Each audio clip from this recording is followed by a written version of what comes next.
Honestly, Rothko had it right. Let's get abstract. Hey, I'm Danny Irizarry, and I'm really sick and tired of all the AI stuff that I've been seeing, so we're doing 20 Days to the Dream, just real videos, one-on-one, talking about how to refocus our excitement about acting and filmmaking, because for a long time, I started to get really tired of just the monotony of trying to achieve my dream, and I lost my focus. Last time, we talked about getting back to the root of story and where we find our inspiration, getting back in nature and taking time to refocus. Today, I want to talk about something that I've gotten really excited about recently, actually, just over the past couple of months. You know how in the shower, I have kind of long hair, so you got to keep it from going down the drain and clogging up your drains. You stick it to the wall because it's all wet, right? Well, I've gotten really excited about flexing that muscle of interpretation and creativity by just at the end of the shower for a couple of minutes, I'll look at the wall and I'll look at the strands of hair that are on there and see if I can find images or shapes that seem familiar to me from that pattern. You know, sometimes I'll see faces, sometimes I'll see characters from movies or TV shows, sometimes I'll see puddles or landscapes or whatever it is.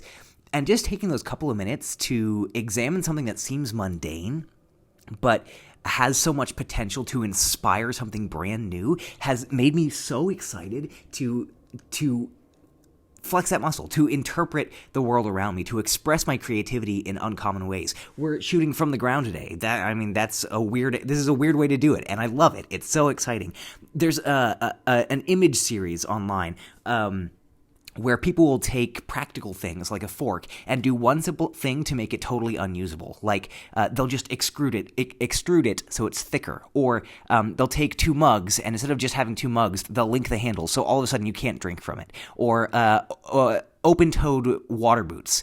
Things like that are hysterical, and it's just a one little thing or a combination of things that makes it all of a sudden useless. This is such a powerful tool that we have at our disposal and such a powerful exercise that we can use to make us pause and become more creative and more unique that I think a lot of people don't take. It's so easy for us to get into the rut of just taking things at face value and letting somebody else interpret things for us and accepting us, and you find yourself with such a it almost becomes duller and the world kind of becomes a little bit more colorless when you don't take time to examine things and see how you could see them differently. It's like connect the dots, right? You look at a page full of dots, and if somebody just tells you, oh, it's a page full of dots, that's really boring. But you connect them all, and you find a new pattern within them, and all of a sudden you have this image that you never had before, you couldn't see before. And I think that's just one of the most beautiful things, beautiful ways to experience life. It's so invigorating. So I want to find more ways like this where we can encourage each other about getting excited about the human experience. This thing that we're going through, that's life, that each of us has.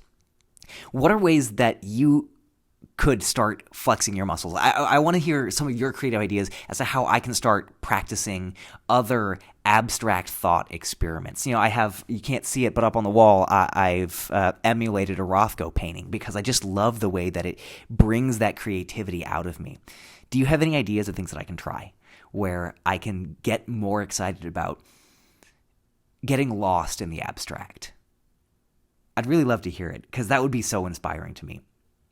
That's my thought for today. Thanks for joining me on the floor. Thanks for holding me accountable these past 6 days. And I can't wait to see you tomorrow.